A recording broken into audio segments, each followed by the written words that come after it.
शिवा भारती ने जिस अघोरी सन्यासिनी के बारे में बताया वह मेरे लिए एक अलग ही अनुभव था। उस रहस्यमय अघोरी सन्यासिनी ने कहा, शव साधना करनी होगी, शव पर बैठना होगा तुझे, बिना शव साधना के कुछ ना होगा। अनुभव के मार्ग में प्रवेश करने का एकमात्र द्वार है यह साधना। पगली बोली, इससे तुझे बहुत बड़ी शक्ति प्राप्त होगी जिसकी सहायता से तू जो चाहे कर सकता है। दोस्तों, इस कहानी से आपको तंत्र साधना का एक अलग ही अनुभव करवाने वाला हूं। आशा करता हूं अभी तक आपने हमारे चैनल को सब्सक्राइब कर लिया होगा, क्योंकि इससे हमारी आपसे नजदीकियां भी बढ़ जाती है। तो चलो चलते हैं इस कहानी की ओर।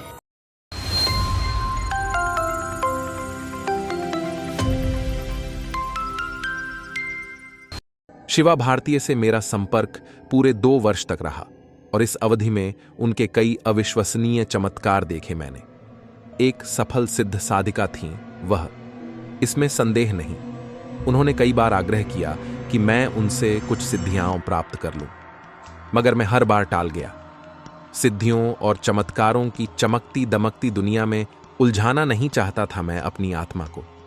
मेरा तो एकमात्र लक्ष्य था योग तंत्र में निहित सत्य की खोज, और खोज की दिशा में कहां से चलकर कहां पहुंच गया हूं मैं, यह सर्वविदित है। रहस्यमयी अघोरी सन्यासिनी शिवा भारती का जिन गुप्त रूप से और प्रच्छन्न भाव से रहने वाले साधकों से संपर्क था, उन्हीं में एक थी अघोरी सन्यासिनी भी। लेकिन लोग उसे पागल समझते थे। पागलों जैसी थी भी वह अघोरिन। काशी में जैसा छोटा मोटा श्मशान गंगा पार रामनगर के समीप सिपहिया घाट पर है, वैसा ही एक श्मशान पहले राजघाट के पार गंगा वरुणा संगम के निकट भी था। 30-40 वर्ष पहले वहां एक बहुत बड़ा और भयानक पीपल का पेड़ था, जो सन 1948 की प्रबल बाढ़ में बह गया। उसी पेड़ के नीचे आसपास के गांवों के गरीब लोगों के परिवार की लाशें जला करती थीं और उनके यमघंट बांधे जाते थे उसी भयानक पीपल की आड़ी तिरछी डालों में। वह अघोरी सन्यासिनी उसी पीपल के नीचे पड़ी रहती थी। वह पगली के नाम से प्रसिद्ध थी उस इलाके में। तमाम बच्चे उसे पगली पगली कहकर चिढ़ाते रहते थे और वह पेड़ के नीचे पड़ी पड़ी गंदी गंदी गालियां दिया करती थी उन्हें। शायद कार्तिक का महीना था, गुलाबी ठंड पड़ने लगी थी, सायंकाल का समय था। जब मैं उस इलाके में पहुंचा तो कोहरे की हल्की हल्की परतें गंगा पार के खेतों और मैदानों में छाने लगी थीं। श्मशान के वातावरण में एक अबूझ सी खिन्नता भरी उदासी फैली हुई थी। गहरी निस्तब्धता भी थी वहां। घाट की ढलान पर एक चिता जल रही थी धू धू कर उस समय। लाश को लेकर आने वाले लोग वहां नहीं थे, शायद चिता जलाकर वापस चले गए थे। पीपल की मोटी सी डाल पर 3-4 गिद्ध बैठे ऊँघ रहे थे जैसे। देखा, वहां पीपल के नीचे एक फटी पुरानी कथरी बदन पर लपेटे एक और बैठी थी वह पगली। रूखे जटाझूट से बाल काला रंग, तमाम झुर्री पड़ी देह और उस देह पर लिपटी हुई मैली कुचैली साड़ी। पास ही पड़ा था टीन का डब्बा और एक पोटली। जलती हुई लाश को अपलक निहार रही थी पगली, मगर मुझे देखते ही आग बबूला हो गई वह। एक जली हुई लकड़ी का टुकड़ा उठाकर मुझ पर खींचकर मारा और चीख कर बोली, साला निकल यहां से, किसने कहा तुम्हें आने के लिए। लकड़ी का टुकड़ा मेरे पैरों में काफी जोर से लगा था। तिलमिला उठा मैं। उसके अस्त व्यस्त विकट मलिन रूप को देखकर मन में जो भाव आया था और चोट से पैरों में जो दर्द हो रहा था, उन सबको बड़े कष्ट से दबाकर बोला, मां मुझे शरण दो, मुझे अपना शिष्य बना लो, दया करो मुझ पर मां, बहुत दूर से आया हूं मैं। पहले की ही तरह चीख कर पगली बोली, भाग यहां से, नहीं तो मुसीबत में पड़ जाएगा। फिर इशारा कर बोली, जा। निर्जन सुनसान श्मशान। पगली का विकट रूप देखकर भय लगा, कहीं फिर मारे बारेगी तो नहीं। पगली का विश्वास ही क्या, बिना कुछ बोले और बिना कुछ कहे उस दिन तो लौट आया, मगर पूरी रात नींद नहीं आई। बार बार पगली का भयानक चेहरा मेरे सामने थिरक उठता था। भोर के समय थोड़ी सी झपकी लगी और उसी तंद्रिल अवस्था में देखा पगली मेरे सामने खड़ी मुस्कुरा रही है। कहने लगी, तुम बुरा मान गए, बुरा नहीं मानना चाहिए। सिर्फ लिखने पढ़ने से कुछ नहीं होता, अपना अनुभव भी होना चाहिए। योग तंत्र अनुभव की चीज है, समझे। दूसरे दिन फिर गया मैं। घोर निस्तब्धता छाई हुई थी वहां। चारों तरफ साएं साएं हो रहा था। पीपल के नीचे पगली बैठी आकाश की ओर शून्य में देख रही थी। मैं हाथ जोड़कर सामने खड़ा हो गया। पगली की दृष्टि मुझ पर पड़ी। गरज कर बोली, फिर आ गया तू इस साले? फिर क्यों आया बोल? मुझ पर दया करो मां। आपने सपने में कहा बिना अनुभव के कुछ ना होगा। बस मुझे कृपा कर यह बता दो कि कैसे होगा अनुभव। मेरी बात सुनकर पगली के झुर्री पड़े चेहरे पर कुटिलता का भाव उभर आया। बोली, दूर दूर हो जा, निकल यहां से। चला है अनुभव करने, मुसीबत में पड़ जाएगा तो कौन निकालेगा? सावधान, जा चुपचाप। चला लाचार और विवश होकर दूसरे दिन भी वापस लौट आया मैं। रात को लेटे लेटे सोचता रहा, पगली क्या सचमुच पागल है? लेकिन शिवा भारती ने तो कहा था कि वह उच्च कोटि की अघोरी सन्यासिनी है, कई प्रकार की सिद्धियां प्राप्त हैं उसे। मगर यहां तो सब कुछ उल्टा है। बुढ़िया में पागलपन के सिवा और कुछ नहीं दिखाई पड़ता। एक पागल के चक्कर में पड़कर लगता है किसी दिन मेरी जान ही न चली जाए। फिर न जाने कब गहरी नींद में सो गया मैं, और उसी गहरी नींद की अवस्था में मैंने स्वप्न देखा कि पगली आकर मेरे सामने खड़ी है। मगर उसका चेहरा अब वैसा नहीं है। मंद मंद मुस्कुराती हुई कह रही है, मेरी बातों का बुरा मान गए। क्या करूं, मेरा स्वभाव ही ऐसा है। अच्छा, कल मेरे पास आना। इतना कहकर पगली मेरे सिरहाने बैठ गई और फिर धीरे धीरे मेरे बालों को सहलाने लगी। उसके हाथों का स्पर्श फूल की तरह कोमल था। बड़ी ही सुखद अनुभूति हो रही थी मुझे उस समय। सवेरे उठते ही मैं फिर गया वहां। बाप रे, सपना सब झूठा था। मुझे देखते ही भयंकर रौद्र रूप धारण कर लिया पगली ने, और एक जली लकड़ी मुझ पर फेंक कर दे मारी। मैं भी करो या मरो पर उतर आया। जोर से बोला, तब तुम रात को सपने में आ जाने के लिए कहने क्यों गई थी? क्यों गई थी बुलाने? इसी से आया मैं। मुझे क्या पड़ी थी? मेरी बात सुनकर पगली खिलखिलाकर हंस पड़ी। बोली, तुमको सपने में बुलाने गई थी? तुमसे कहने गई थी? तेरा सिर फोड़कर खाने गई थी? ही जा निकल, भाग यहां से, नहीं तो सर्वनाश हो जाएगा। मगर मैं वहां से हटा नहीं। पता नहीं क्यों पगली ने मुझे अजीब तरह से सम्मोहित सा कर रखा है। खड़ा खड़ा सोचने लगा मैं। बाहर से वह मुझे चाहे जितना भगाने का अभिनय करती हो, पर मुझे लगा कि भीतर ही भीतर वह मुझे किसी अज्ञात शक्ति के जोर से आकर्षित कर रही है, और मैं उसके सम्मोहन और आकर्षण के मायाजाल में धीरे धीरे फंसता जा रहा हूं। अचानक उसने कहा, बैठ यहां। उसने उंगली से इशारा किया। उसका इशारा करने का ढंग किसी महारानी का सा था। उसकी आज्ञा का पालन न करने का कोई उपाय नहीं था। बैठना पड़ा। दोनों पैर मोड़कर आकाश की ओर देखती हुई कहने लगी, वह क्यों बार बार यहां आकर तंग करता है मुझे? तेरे से भला क्या होगा? बता। कुछ ना होगा। संसार में तेरा भोग बाकी है अभी। अघोरी विद्या का चमत्कार। मैं चुप रहा। कुछ देर बाद पगली फिर कहने लगी, अच्छा, तू खाएगा क्या? मेरे पास आया है, उस पर तू ब्राह्मण का बेटा है, तो तुझे कुछ खिलाना चाहिए। बोल, क्या खाएगा तू? इस पागल अघोरिन की शक्ति कितनी दूर तक है, यह देखने का कौतूहल मन में हुआ। बोला, मैं रसगुल्ला खाऊंगा। बोलो, खिलाओगी? इस बार पगली ने अजीब सी हरकत की। श्मशान के जले कोयले का एक टुकड़ा उठाकर कहा, ले खा रसगुल्ला। मैंने सोचा, सचमुच यह तो पूर्ण पागल है, जरा भी अक्ल नहीं है इसमें। व्यर्थ का इसके चक्कर में पड़ा हूं मैं। इतने में एक मुर्दाली कुछ लोग आ गए। एकाएक मुर्दे को देखकर पगली उठी और उधर ही चली गई। मेरी जान में जान आई। क्रोध और दुख से मेरी आंखों में आंसू आ गए। कैसी बेवकूफी की मैनम यहां आकर। यह पागल ही है, इसके अलावा और कुछ नहीं। कोई तत्व नहीं है इस अघोरिन में। भारी कदमों से वापस लौट आया मैं, मगर मेरा भ्रम था वह। दूसरे दिन सवेरे से ही मेरा मन खींच रहा था, जैसे श्मशान की ओर। लगा जैसे पगली मुझे पुकार रही है। उसके अदृश्य पुकार की अवहेलना न कर सका। अवहेलना करने की शक्ति मुझ में नहीं रह गई थी, जैसे उस समय। दोपहर बाद अपने आप को रोक न सका मैं, और जब मैं श्मशान में पहुंचा उस समय दिन ढल चुका था और सांझ की सुरमई चारों तरफ फैलने लगी थी। पहले की तरह वातावरण में गहरी नीरवता छाई हुई थी। चारों तरफ सिर घुमाकर देखा, पगली वहां कहीं नहीं थी। आखिर श्मशान छोड़कर पगली गई कहां? और तभी मेरी दृष्टि एक नवयुवती पर पड़ी। श्मशान से जरा हटकर पत्थर के एक टुकड़े पर गालों पर हाथ धरे बैठी थी वह नवयुवती। कच्चे दूध में जरा सा गुलाबी रंग मिला देने पर जो रंग बनता है, वैसा ही शरीर का रंग, और उसी रंग से मिलती जुलती रेशमी साड़ी और ब्लाउज। खुलकर पीठ पर बिखरे हुए काले घने बाल हवा में लहरा रहे थे।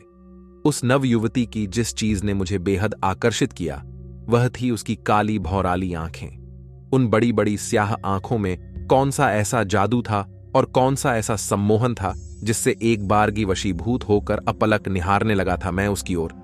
सोचने लगा, कौन है यह युवती? इस निर्जन सुनसान श्मशान में क्यों बैठी है यह?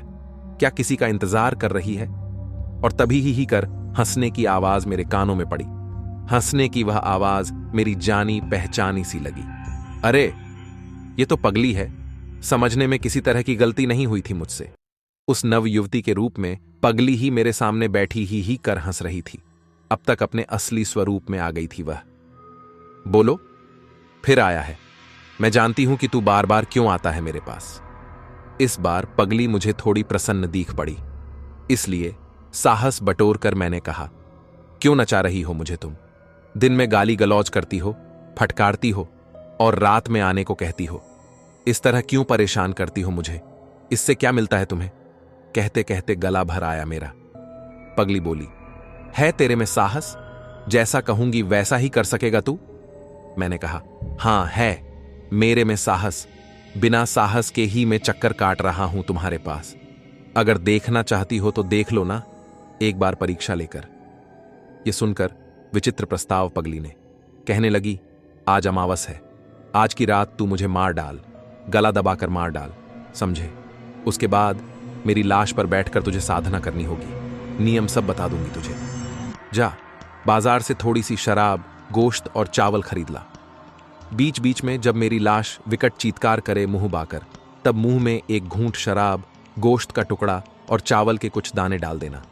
भोर तक इसी तरह मेरी लाश पर बैठकर तुझे मंत्र का जप करना होगा। रात में संभव है डर भय लगे, जो लोग भयभीत करेंगे उनमें से कोई मनुष्य न होगा, मगर उनसे डरना नहीं।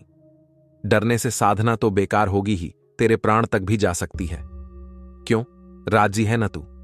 पगली इस तरह की बातें करेगी सपने में भी सोचा नहीं था मैंने। उसकी बात सुनकर एक बारगी चकित रह गया मैं। रोमांच सा हो आया सारे शरीर में।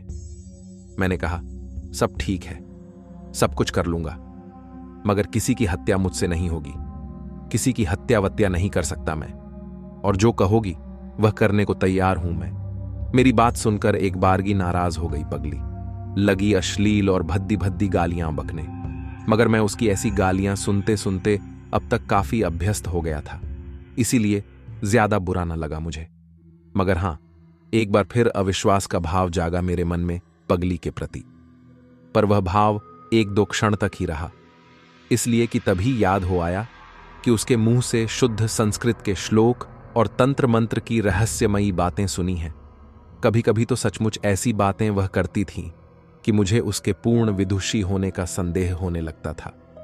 इन सब से अधिक आश्चर्य की बात थी एक अनिंद्य सुंदरी के रूप में उसका मुझे दिखलाई देना और कुछ ही पल बाद अपने पूर्व रूप में प्रकट हो आना। दूसरे दिन पगली मुझ पर प्रसन्न हो गई।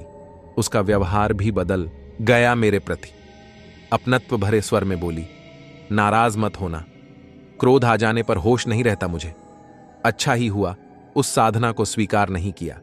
वह निम्न कोटि की तमोगुणी साधना थी, उससे आदमी को कुछ शक्तियां मिल जाती हैं, बस। मैंने पूछा, किस प्रकार की शक्तियां मिल जाती हैं? पगली कहने लगी, श्मशान में जलने वाले लोगों में बहुत से ऐसे लोग भी होते हैं जिनकी आत्माओं की मुक्ति नहीं होती। ऐसी असदगति प्राप्त मृतात्माएं श्मशान में तब तक भटकती रहती हैं जब तक उनकी गति नहीं हो जाती, यानी कहीं उनको अनुकूल शरीर नहीं मिल जाता। ऐसी आत्माओं के अलावा श्मशान में कुछ ऐसे भी जीव निवास करते हैं जो कभी मनुष्य हुए नहीं रहते और न तो भविष्य में उन्हें होने की संभावना ही रहती है। उनमें असीम शक्ति होती है, मगर बुद्धि का सर्वथा अभाव रहता है। आंखों से न दिखलाई देने वाले बुद्धिहीन, विवेकहीन लेकिन मानवेतर शक्ति संपन्न ऐसे जीवों को श्मशान भैरव कहते हैं। उनमें स्त्री जाति के जो जीव हैं उन्हें श्मशान भैरवी अथवा शखिनी कहते हैं। असदगति प्राप्त मृतात्माएं इन्हीं लोगों के अधिकार में अथवा नियंत्रण में रहती है। शायद तुमको यह मालूम ही होगा कि जब किसी आदमी का मुर्दा श्मशान में जलने के लिए आता है तो उसके साथ साथ उसकी आत्मा भी श्मशान में आती है। अगर आदमी की आत्मा है तो वह श्मशान भैरव के अधिकार में चली जाती है। अगर औरत की आत्मा है तो उसे श्मशान भैरवी अपने नियंत्रण में ले लेती है। श्मशान भैरवी और श्मशान भैरव के चंगुल से आत्माएं तब तक मुक्त नहीं हो पाती जब तक उनकी मुक्ति के लिए पूर्ण रूप से क्रियाकर्म आदि नहीं हो जाता। अगर क्रियाकर्म ठीक से नहीं हुआ अथवा हुआ ही नहीं तो ऐसी आत्माएं दीर्घकाल तक चंगुल में फंसी श्मशान में भटकती रहती है। तंत्र में जिसे चिता साधना और श्मशान साधना कहते हैं, वे दोनों साधनाएं श्मशान भैरव और श्मशान भैरवी को सिद्ध करने के लिए एकमात्र मार्ग है, मगर उन्हें अपने कब्जे में करने के लिए अत्यधिक प्राण शक्ति और आत्मबल की आवश्यकता है। इन दोनों से जब मंत्र शक्ति का योगायोग होता है तभी वे भयंकर श्मशानी जीव मनुष्य के वश में हुआ करते हैं और फिर उनसे जो कहा जाए वही करते हैं। करना ही पड़ेगा, किए बिना कोई दूसरा रास्ता नहीं। मगर उनका साथ खतरे से खाली नहीं, मौका पाते ही वे जान से मार डालते हैं। मैं अवाक सुनता जा रहा था। ये सब मैंने प्राचीन तंत्र ग्रंथों में दूसरे ढंग से पढ़ रखा था, मगर उस समय पगली के मुंह से सुनकर सिहरन दौड़ गई सारे शरीर में। पगली अपनी धुन में कहती जा रही थी, श्मशान के ये जीव एक प्रकार के अपदेवता हैं, अत्यंत भयानक जीव होते हैं वे। दया माया उनमें जरा सी भी नहीं होती। पशु की तरह उनका मन होता है, उनमें शक्ति अधिक होती है, इसलिए उनसे अधिक से अधिक काम भी लिया जा सकता है। शक्ति की अधिकता के कारण उनमें दुस्साहस भी अधिक होता है। सिद्धि हो जाए तो बड़ा अच्छा, मगर संकट का भय पग पग पर रहता है। इसके बाद पगली चुप हो गई। सांझ की सुरमई रात के अंधेरे में बदल चुकी थी। श्मशान का भयानक निस्तब्ध वातावरण, टूटे फूटे मिट्टी के बर्तन, चारों तरफ बिखरी हड्डियां, हवा की लय पर झूमते इमली और पीपल के पेड़, मेढकों का टर टर, चारों ओर साए साए हो रहा था। कहीं किसी आदमी का नामो निशान नहीं। झींगुरों का अनवरत क्रंदन। थोड़ा रुककर पगली आगे कहने लगी, श्मशान के इन अपदेवताओं के चंगुल में जो अतृप्त और असदगति प्राप्त आत्माएं फंसी रहती हैं, उनसे छोटे मोटे बहुत सारे काम लिए जा सकते हैं। वे इच्छानुसार काम करती हैं। सोचा था तू मेरे पीछे पड़ा है, उन्हीं को सिद्ध करा दूंगी तुझे, मेरा माथा छूटेगा। मगर एक बात मेरी समझ में नहीं आई। मैंने कहा, तुमने अपने आप को मार डालने के लिए क्यों कहा था? एक मामूली श्मशान सिद्ध के निमित्त तुम अपने जीवन को उत्सर्ग करने के लिए क्यों तैयार थी? मानता हूं कि मुझे तुम्हारी बतलाई हुई साधना के बल पर वह क्षुद्र सिद्ध मिल जाती, लेकिन तुमको इस प्रकार मरकर क्या मिलता? पगली कुछ बोली नहीं, मौन साध लिया। न मेरे प्रश्नों का जवाब दिया और न तो मेरी जिज्ञासाओं का ही समाधान किया उसने।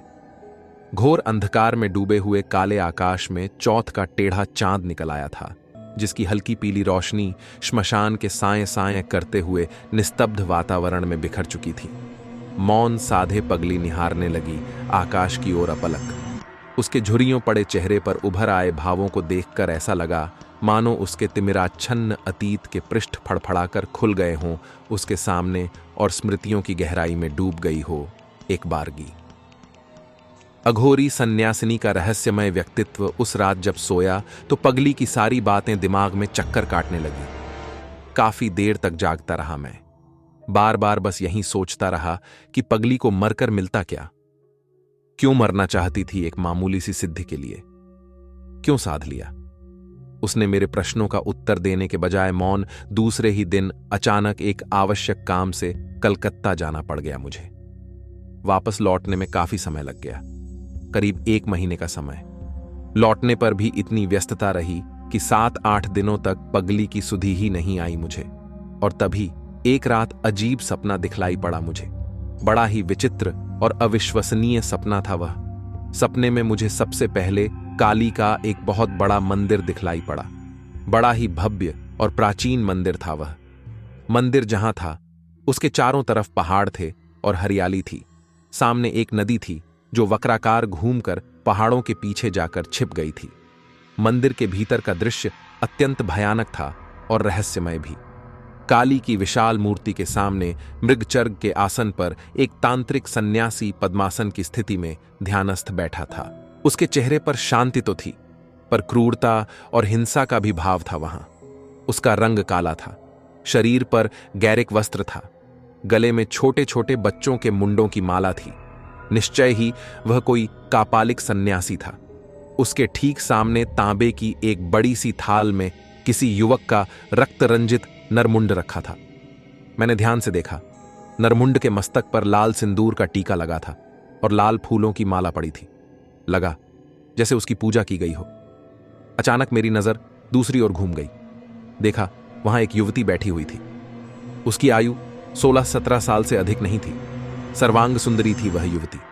उसके अंग प्रत्यंग में अजीब सी मादकता थी और सौंदर्य जैसे फूट पड़ रहा था। उसके चेहरे पर एक अजीब सा सम्मोहन भरा आकर्षण था और उसकी बड़ी बड़ी भौराली आंखें, जिन्हें देखकर अचानक मुझे कुछ याद सा आ गया।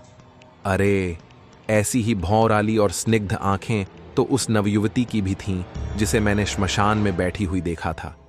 कहीं यह पगली तो नहीं है? हाँ, वह पगली ही थी। सोचने समझने में जरा सी भी गलती नहीं हुई थी मुझसे। भ्रम भी किसी तरह का नहीं हुआ था मुझे। वही रूप, वही रंग, वही अपरूप सौंदर्य, वही बांकी मोहिनी छवि और वही कजरारी भौराली बड़ी बड़ी आंखें, सब कुछ वैसा ही। कहीं कोई वैषम्य नहीं। सहसा उस रहस्यमय वातावरण में नगाड़े की गंभीर ध्वनि गूंजने लगी और उसी के साथ विभिन्न प्रकार के फूलों की सुगंध भी फैलने लगी वातावरण में। वह सुगंध इतनी तीव्र थी कि मेरी नींद टूट गई और जब आंखें खुलीं तो किसी अज्ञात भय से मन प्राण कांप उठा। एक बारगी शव साधना अब मेरे लिए पगली का व्यक्तित्व और अधिक रहस्यमय हो उठा था। काशी में ऐसे ऐसे लोग छद्म रूप में पड़े हुए हैं, यह कभी सोचा तक न था मैंने। दूसरे ही दिन पगली से मिलने पहुंच गया मैं श्मशान में। पूरे 2 महीने बाद गया था। सोचा शायद पगली मुझे पहचानेगी नहीं, मगर नहीं, यह मेरा भ्रम था। पगली मुझे देखते ही खिलखिलाकर हंस पड़ी। बोली, कहां चला गया था रे तू? बहुत दिनों बाद आया। मैं तो तेरा इंतजार करते करते थक गई। अच्छा बैठ। मैं एक ईंट सरकाकर बैठ गया उस पर। देख, पगली ने कहना शुरू किया, खाली किताब पढ़ने से और बगल में इस तरह झोला लटकाकर इधर उधर घूमने से कुछ ना होगा, समझे? अनुभव होना चाहिए। अनुभव से ज्ञान होता है। यह कैसे होगा? मैंने पूछा। तैयार है तू? पगली अचानक प्रश्न कर बैठी। पहले तो मैं अचकचाया, फिर संभल कर बोला, हां तैयार हूं। एक मुर्दा चाहिए। मुर्दा? हां मुर्दा। जल्दी ही इस घाट पर एक ताजा मुर्दा आएगा। सब्र कर, मगर जो कहूंगी वह करना होगा। तैयार है ना तू? पगली इस प्रकार बोली जैसे मुझ पर विश्वास ना हो उसे। मुझे करना क्या होगा? मैंने पूछा। शव साधना करनी होगी। शव पर बैठना होगा तुझे। बिना शव साधना के कुछ ना होगा। अनुभव के मार्ग में प्रवेश करने का एकमात्र द्वार है यह साधना। पगली बोली, इससे तुझे बहुत बड़ी शक्ति प्राप्त होगी, जिसकी सहायता से तू जो चाहे कर सकता है। पगली की यह बात सुनकर पहले तो मैं घबराया, थोड़ा सा शंकित भी हुआ। सारा शरीर सनसना उठा किसी अज्ञात भय से। जीवन में कभी कोई साधना वाधना नहीं की थी, यहां तक कि किसी मामूली मंत्र का जप भी कभी नहीं किया था मैंने। इसीलिए उस भयानक वातावरण में और उस विकट परिस्थिति में अचानक शव साधना के प्रस्ताव को सुनकर इस प्रकार घबराना, सशंकित होना और भयभीत होना स्वाभाविक था मेरा। मगर फिर भी न जाने क्या सोच समझकर तुरंत तैयार हो गया मैं। काश उस समय मुझे इस बात का जरा सा भी पता होता कि मैं जीवन भर के लिए एक भयानक विपत्ति मोल लेने जा रहा हूं, तो कदापि स्वीकार न करता मैं पगली के उस प्रस्ताव को। बिना हिचकिचाए और बिना संकोच ना कर देता मैं। मगर नहीं, न जाने किस अज्ञात प्रेरणा के वशीभूत होकर तुरंत राजी हो गया मैं और स्वीकृति से सिर हिलाकर कहा, ठीक है, जो तू कहेगी वह सब करने के लिए तैयार हूं मैं। जोर से खिलखिलाकर हंस पड़ी पगली। दिसंबर का महीना, सांझ होते ही चारों तरफ घना कोहरा छा गया। वातावरण में गहरी नीरवता छा गया। चारों ओर साये साये होने लगा। गंगा के उस पार सियारों का झुंड संवेद स्वर में रोने लग गया था। लगभग 1 घंटे बाद किसी पेड़ की डाल में उलझी हुई एक लाश दिखलाई पड़ी। पगली जोर से चिल्लाई, मुर्दा मिल गया, मिल गया मुर्दा। फिर मुझे आदेश के स्वर में बोली, उठा ला मुर्दे को, खींच ला इधर। पानी में लाश का वजन कम होता है, जल्दी कर, नहीं तो बह जाएगी वह। मैं क्या कर रहा हूं इसका होश मुझे नहीं था उस समय। कपड़े भी नहीं उतारे मैंने। लपक कर बस कूद पड़ा मैं ठंडे पानी में। मुर्दे का कफन डाल में फंसा था। मगर किसी तरह का कष्ट नहीं हुआ लाश को खींच कर लाने में। डाल सहित खींच लाया मैं लाश को। पगली लाश देखकर प्रसन्न हो उठी, बोली, काम लायक मुर्दा मिल गया, अब साधना करनी होगी। डरेगा तो नहीं? डरेगा तो मर जाएगा। जा, जल्दी से बाजार से शराब और गोश्त खरीद ला। मगर उस समय मैं भीगा था, मेरे सारे कपड़े भी गीले थे, इसलिए बाजार जाने से इनकार कर दिया मैंने। कोई बात नहीं, पगली बोली, इंतजाम हो जाएगा। और उसका इतना कहना था कि एक काला सा मोटा सा आदमी सामने आकर खड़ा हो गया। मैंने देखा उसके हाथ में शराब की भरी बोतल और ताजा गोश्त था। घोर आश्चर्य हुआ मुझे। कौन था वह काला कलूटा आदमी? वह दोनों चीजों को थमाकर तुरंत अंधेरे में गायब हो गया। कौन था वह रहस्यमय आदमी? क्या वह कोई प्रेत था जिसने कुछ क्षण के लिए भौतिक देह धारण कर लिया था? भगवान जाने। सबसे आश्चर्य की बात तो यह थी कि पूरी तरह पानी में भीगने के बावजूद भी दिसंबर की उस रात में जरा सी भी ठंड नहीं लग रही थी मुझे। मुर्दा किसी लड़की का था। आयु रही होगी यही 20 वर्ष के लगभग, इससे ज्यादा भी हो सकती थी। मुर्दे का कफन खोल दे और कपड़े हों तो उन्हें भी उतार दे, पगली बोली। आदेश का पालन किया मैंने। कफन हटाते समय अचानक मेरी नजर लाश के चेहरे पर पड़ गई। भय और आतंक से चीख पड़ा मैं। सपने में काली मंदिर में कापालिक के बगल में जिस युवती को मैंने बैठे हुए देखा था, उससे लाश का चेहरा बिल्कुल मिलता जुलता था। कोई वैषम्य नहीं, अद्भुत साम्य। वही सौंदर्य, वही रूप और वही भौराली कजरारी आंखें। पगली चिल्लाकर बोली, चीखता क्यों है मुंहजल? सारा शरीर कांप रहा था मेरा। ठंड से नहीं, भय से। मस्तिष्क भी काम नहीं कर रहा था। क्षण प्रतिक्षण सारा रहस्य गहरा होता जा रहा था मेरे लिए। पगली का रूप पहले से अधिक भयानक हो उठा था, मगर पीछे लौटने के सारे रास्ते बंद हो चुके थे अब। अंत में लाचार और विवश होकर जो कुछ पगली ने बतलाया, उसके अनुसार सब करना ही पड़ा मुझे उस भयानक रात में। पगली ने कहा, शव साधना की सारी बातें बतलाने की आवश्यकता नहीं, गोपनीय है सब। जैसा कहूं वैसा कर। वैसा ही किया मैंने। युवा लड़की की लाश की छाती पर पद्मासन की स्थिति में बैठ गया मैं। शराब की बोतल और गोश्त अपने करीब रख लिया मैंने। पगली ने एक ऊंट पटांग और अर्थहीन मंत्र बतलाया, जिसका शव पर बैठकर लगातार झप करना था मुझे। मगर मुझे विश्वास नहीं हुआ था कि उससे कुछ होगा। पगली ने कहा, अगर कोई विभीषिका देखो और कोई भयानक दृश्य देखो तो डरना मत, वरना मर जाएगा। मौत के मुंह में जाते देर न लगेगी, समझा? तब भी मुझे विश्वास नहीं हुआ था। रात का पहला प्रहर धीरे धीरे खत्म हुआ। फिर शुरू हुआ दूसरा प्रहर उस काल रात्रि का। निर्जन सुनसान श्मशान, गहन निस्तब्ध वातावरण, भयजनित रोमांचकारी तांत्रिक साधना। निबिड़ अंधकार में दिशाएं भी लुप्त हो गई थीं। पगली उस अंधकार में कहां गायब हो गई सो भी मैंने नहीं जाना। एकाएक गंगा पार से सियारों के बोलने की आवाज आई। उनकी आवाज में एक प्रकार का रुदन था। उसी के साथ कुत्ते भी समवेत स्वर में भैंकने लगे। उसी समय आकाश का सामने वाला हिस्सा थोड़ी दूर तक सिंदूरी रंग की रोशनी से भर गया। मैंने देखा उस हिस्से में सैकड़ों की संख्या में चीलह कौवे उड़ रहे हैं और राक्षसों जैसे रूप, रंग और आकृति के बहुत से प्राणी इधर उधर उछल कूद रहे हैं, अपने आप में आनंद मग्न हो रहे हैं। कुछ देर बाद भक से वहां घोर अंधकार हो गया और उस अंधकार में वह दृश्य भी डूब गया। मैं बराबर झप करता जा रहा था, अपने आप पर नियंत्रण भी रखे हुए था। फिर एक बात और हुई। आप विश्वास करें या न करें, यह आपकी इच्छा पर निर्भर है। अपनी तरफ से सत्य ही लिखूंगा मैं। उस अनोखे और भयानक दृश्य के बाद सियारों के रोने और कुत्तों के धूकने की आवाज और तेज हो गई, और उसी के साथ मुझे लगा कि धीरे धीरे कांप रही है और श्मशान के नीचे गंगा के पानी में से 20-25 की संख्या में जवान सुंदर औरतें दल बांधकर ऊपर आ रही हैं। विभिन्न रूप, विभिन्न रंग, लेकिन सब सुंदर और सब युवती। वे औरतें आकर मेरे चारों ओर खड़ी हो गईं और एक साथ हंसने लगीं। उनकी खिलखिलाकर हंसने की आवाज भयानक थी, लेकिन मैं अप्रभावित था। एकाग्र चित्त से झप करता रहा। सोचा जो होगा सो होगा। लाश पूर्ववत हिल रही थी अपनी जगह। अब कभी वह अपने पैरों को पटकती तो कभी अपने दोनों हाथों को। कुछ क्षण बाद वे तमाम औरतें सड़ी गली हड्डियों के ढांचे में बदल गईं। एक भयानक सड़ांध, दुर्गंध व्याप्त हो गई वातावरण में।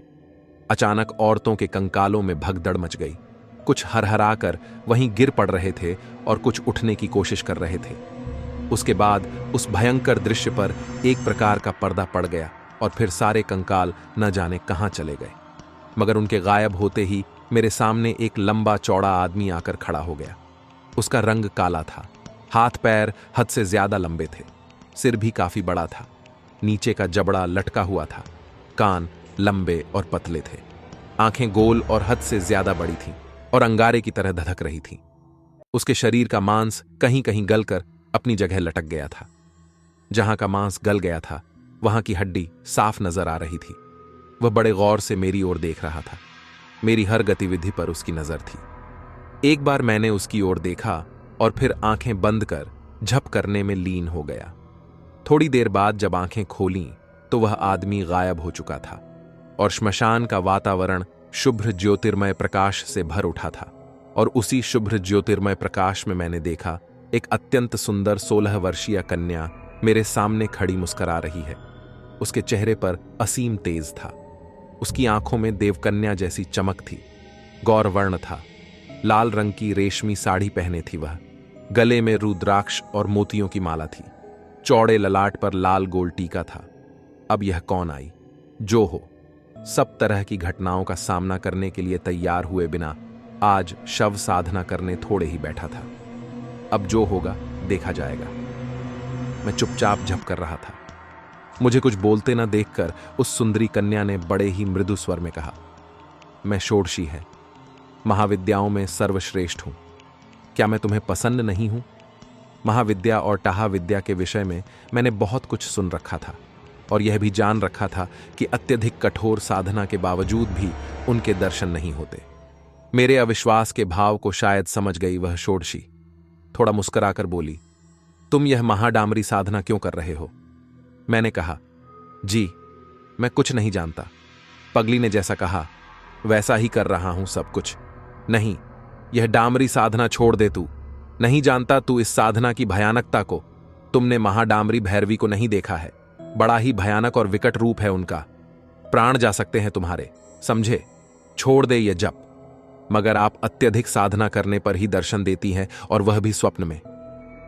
इतनी जल्दी मुझ पर आपकी कृपा क्यों हो गई? प्रत्यक्ष में साकार दर्शन आपका पाकर घोर आश्चर्य हो रहा है मुझे। काफी साहस बटोर कर डरते डरते इतना पूछा मैंने, मुझ पर तुम्हें संदेह नहीं होना चाहिए। तुम मुझे पहचानते नहीं, यह दूसरी बात है। तुम जिस मंत्र का जप इस समय कर रहे हो वह अत्यंत शक्तिशाली है। तंत्र में तुमने दिव्यौघ पथ का नाम सुना होगा। यह मंत्र उसी से संबंधित है। तुम्हारे मंत्र झप से दिव्यौघ पथ पर हलचल मच गई है। वहां हाहाकार हो रहा है। इसी से मैं दौड़कर देखने आई हूं कि कहां क्या हो रहा है। इतना सुनने के बावजूद भी मेरे मन का संदेह दूर नहीं हुआ। मैं जानता था, साधु महाशय ने ही बतलाया था कि षोडशी महाविद्या और महामाया है। तंत्र में इसी को महामेधा और महास्मृति भी कहते हैं। वह साक्षात ब्रह्म शक्ति है। वह कई जन्मों की कठोर साधना के बाद ही कृपा करके किसी को दर्शन देती है। इस देवी यक्षरातु महाषोडशी च सुंदरी कक्कादि और हहादि साधना के बिना वह प्रकट नहीं हो सकती। फिर यह सब क्या है? क्या यह सब पगली की माया तो नहीं है? और अगर है तो किस लिए फैलाया है यह माया जाल? क्या कारण है? क्या चाहती है वह मुझसे? फिर वह गई कहां मुझे छोड़कर? ये और ऐसे अन्य तमाम प्रश्न एक के बाद एक उठने लगे। उस समय मेरे मस्तिष्क में वह सुंदरी कन्या मुझे मौन साधे देखकर बोली, तू यह साधना छोड़ दे, शव पर से हट जा। तू महाडामरी के भयानक रूप को नहीं जानता। यदि वह तेरे सामने आ जाएंगी तो सहन न कर सकेगी तेरी आत्मा उनके रूप की ज्वाला को, समझे? जब शव चीत्कार कर उठा, मगर मैंने उस अज्ञात और रहस्यमयी सुंदरी की इन बातों पर कोई ध्यान नहीं दिया। बराबर झप करता रहा। सोचा देखें होता क्या है अंत में। और तभी वह शुभ्र प्रकाश निविड़ अंधकार में बदल गया और उसी के साथ वह कन्या भी गायब हो गई। श्मशान की नीरवता पहले से अब अधिक गहरी हो गई थी। लाश फिर अपनी जगह कांपने लगी थी। हाथ पैर भी पटकने लगी थी। उसी समय लाश का मुंह खुल गया अचानक। तुरंत मैंने खुले हुए मुंह में शराब और गोश्त का कतरा डाल दिया। अपने आप मुंह बंद हो गया। थोड़ी देर बाद फिर उसी तरह खुला मुंह, और मैंने उसमें डाल दिया शराब और गोश्त। इस बार मुंह के साथ लाश की आंखें भी खुल गई थीं। वे बेजान सा पत्थरीली आंखें मुझ पर टिकी हुई थीं। उन आंखों में न जीवनी शक्ति था और न तो थी चमक, लेकिन फिर भी न जाने क्या था उनमें कि मेरा मन प्राण कांप उठा एक बारगी। एकाएक भयानक चीत्कार कर उठी लाश, और उस चीत्कार की आवाज से रात के गहन अंधकार की काली चादर फटकर चिथड़े चिथड़े हो गई। निश्चय ही कोई आत्मा प्रवेश कर गई थी लाश में।